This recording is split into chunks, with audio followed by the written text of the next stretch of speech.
بسم الله الرحمن الرحیم. الحمد لله و الصلاة و السلام علی رسول الله و علی آله و صحابته و من والاه و بعد. بینندگان عزیز و بزرگوار، السلام علیکم و رحمت الله و برکاته.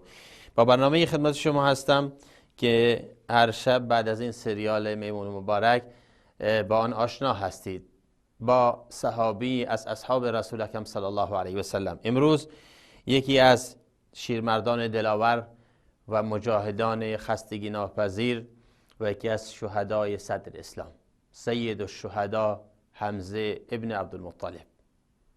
حمزه همطور که از نامش مشهور هست عموی پیامبر اکرم صلی الله علیه و سلم، برادر شیریش هست، برادر شیرخوارگیشه، چون او و پیامبر اکرم صلی الله علیه و سلم از حلیمه سعدیه شیر خوردن هر دوتاشون. همونطور که میدونید حلیمه سعدیه سعادت این را داشت که یکی از دایه های پیامبر اکرم صلی الله علیه و سلم باشه. چندین سال دوران شیرخوارگی پیامبر را با خودش بزرگ کرد در بادیه بنی سعد و یکی از کسانی که شیر داده بود قبل از پیامبر هم حضرت حمزه، سیدنا حمزه بود، حمزه بن عبدالمطلب. یکی دو سال از پیامبر اکرم صلی الله علیه و سلم بزرگتر بود، ولی از اونجایی که سن سالشون به هم نزدیک بود برادر بزرگتر اون به حساب می اومد و تقریبا در یک ردیف و یک مستوای اجتماعی بودن، یک سطح اجتماعی بودن. مادر حمزه همطور که میدونید صفیه دختر عبدالمطلب هست، مادر زبیر ابن عوام. حضرت حمزه پسر بزرگش به نام عماره مشهور است و لذا به ابو عماره مشهور بود و او را قبل اسلام به نام ابو عماره صدا می زدن. جایگاه خاص خودش داشت، به اسب سواری، تیراندازی و شکار علاقه خاصی داشت و لذا داستان اسلامش خیلی عجیبه.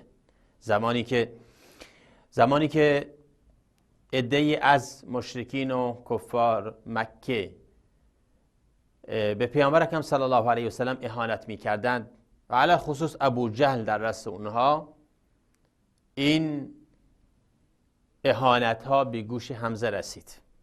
حضرت حمزه رضی الله تعالی عنه که این را نمیتونست تحمل کنه و از شکار باز میگشت، همونطور که سیرنگاران مینویسند، به میدان شهر رفت، به دار ندوه رفت و در اونجا ابو جهل ابن هشام رو دید، او را ملاقات کرد و بی هیچ مقدمه وارد قضیه شد. آیا تو بر محمد صلی الله علیه و سلم اهانت کردی؟ گفت بله. با اجابه بله اینجا بود که حمزه دستش شل کرد و حسابی ابو جهل را کتککاری کرد، کاری که انتظارش نمی رفت کسی در ملأ عام اینطور به اون شخصیتی که برای خودش جاه و جلال و قدرتی داشت اهانت بکنه. ولی اون تسلیم شد چون واقعا اهانت کرده بود و الان هم از سیدنا حمزه، این شیرمرد قریش، انتظار این میرفت که انتقام برادرش و پسر برادرش رو از این فرعون قریش، فرعون امت اسلامی یعنی ابو جهل بگیره. گفت که و مقولش هم مشهوره، حضرت حمزه گفت که در حالی داری به اون اهانت میکنی که من بر دینشم. و همه میدونستن که هنوز حمزه مسلمان نشده، ولی از باب حمایت قبیلگی و خانوادگی اینو گفته بود و رفت با خودش فکر کرد، گفت حالا که من گفتم چرا نباشم، مگر از کسی میترسم؟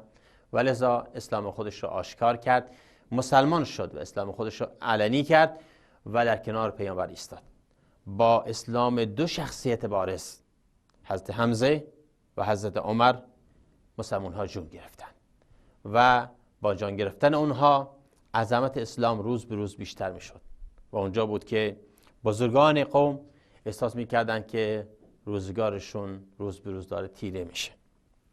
حضرت حمزه رضی الله تعالی عنه در کنار پیامبر در تمام ناملایمت ها ایستاد. در شب ابی طالب سخت ایستاد، در قضایای هجرت سخت ایستاد. با پیامبر اکرم صلی الله علیه و سلم هجرت کرد تا اینکه در غزوه بدر هم در کنار پیامبر صلی الله علیه و سلم بود و جوانمردانه با یکی از دلاوران به نام عرب مبارزه کرد و اون اسود ابن عبدالاسد بود. اسود ابن عبدالاسد یکی از پهلوانان یکتاز میدان بود که کسی جرأت نمی‌کرد به مبارزه با اون بخیزه. حضرت سیدنا حمزه در حالی که دو شمشیر با دستانش دو شمشیر را گرفته بود به مبارزه اون رفت و اون را از پای در آورد و شکست این مبارز یکتاز میدان نبرد در بدر از جبهه مشرکین شکست معنوی قبل از شروع جنگ برای جبهه باطل بود. در واقع بدر را حماسه آفرینانی همون چون سیدنا حمزه آفریدند، هرچند که لطف و عنایت الهی و فرشتگان الهی و امداد الهی ماورای آن بود. علی کل حال حضرت حمزه 1 سال بیشتر بعد از اون ماجرا زنده نبود. در غزوه احد که 1 سال بعد از آن، اگر که غزوه بعد را در رمضان سال دوم حساب کنیم، در سال شوال سال سوم غزوه احد مشرکین مکه قریشیان لشکرکشی کردند تا اینکه انتقام خودشون رو بگیرند. ولذا وقتی که به کوه احد رسیدند و جبهه‌ای تشکیل شد، شخصی را معروف به نام وحشی، یکی از غلامانی که وعده آزادی را بهش داده بودند، چیکار کردند؟ گسیل داشتند و بسیجش کردند برای از بین برداشتن و کشتن و ترور این شخصیت بزرگوار سیدنا حمزه. با نیزه و تیراندازی خاصی که وحشی داشت حضرت حمزه را ترور کرد. این ترور ناجوانمردانه که در کمینگاهی صورت گرفته بود و جنگ برابر هم نبود، پیامبر صلی الله علیه و سلم را بسیار ناراحت کرد. او و برادرش عبدالله ابن جحش، برادر دینیش و برادر شیرخوارگیش، در قبرستان احد در یک قبر دفن شدند. میشه گفت از بیان قبر 70 و چند تنی که در تپه احد آسوده هستند و دفن شده اند، هنوز قبر سیدنا حمزه و عبدالله ابن جحش و مصعب ابن عمیر مشخصه. پیامبر صلی الله علیه و سلم برای شهادت سیدنا حمزه بسیار ناراحت شد و اشک ریخت و وقتی که بعد از فتح مکه وحشی اومد، رویش را از وحشی پیچاند به علت غیظ و ناراحتی که از شهادت حمزه بر قلبش نشسته بود، ولی اون را بخشید چون مسلمان شده بود و اسلام ما قبر را پاک میکنه. هرچند که وحشی بعد مسلمان شد و انتقام دشمنان اسلام را گرفت با کشتن مسیلمه کذاب. اگر یک نفر از سپهسالاران اسلام را کشته بود، بار دیگر یکی از دشمنان اسلام را هم کشت.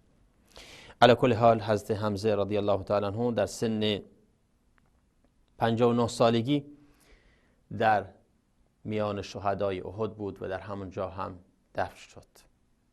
سید الشهدا لقب این سپهسالار بزرگ اسلام هست، حضرت حمزه رضی الله تعالی عنه. السلام علیکم و رحمت الله تعالی.